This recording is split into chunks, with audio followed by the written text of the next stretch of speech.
নাইম ভাই, হেনা কোথায়? চাচা, বাড়িঘর এত সাজানো কেন? আর হেনা কোথায়? চাচা, হেনা কোথায়? সেই হেনাকে এবার খুঁজে পেলেন বাপ্পারাজ, সঙ্গে পেলেন হেনার স্বামীকেও। 1996 সালে মুক্তি পাওয়া প্রেমের সমাধি সিনেমায় সংলাপটি সম্প্রতি সামাজিক যোগাযোগ মাধ্যমে বেশ ভাইরাল হয়েছে। আর ভাইরাল হওয়া এই কথাটি ঘিরে তৈরি হয়েছে হাস্যরস আর নস্টালজিয়া। অবশেষে সেই হারিয়ে যাওয়া হেনাকে খুঁজে পেলেন বাপ্পারাজ।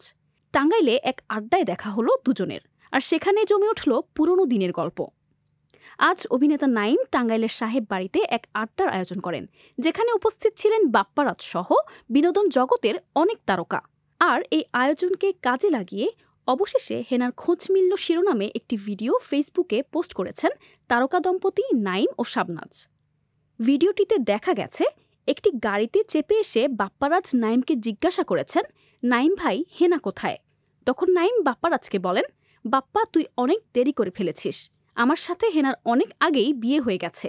এরপর না বলে চিৎকার দিয়ে নাইমকে জড়িয়ে ধরে বাপ্পারাজ বলতে থাকেন, আমি বিশ্বাস করি না।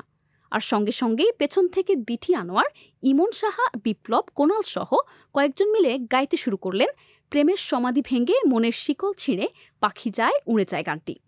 শেষ মুহূর্তে দেখা গেল পর্দার হেনা শাবনাজকেও।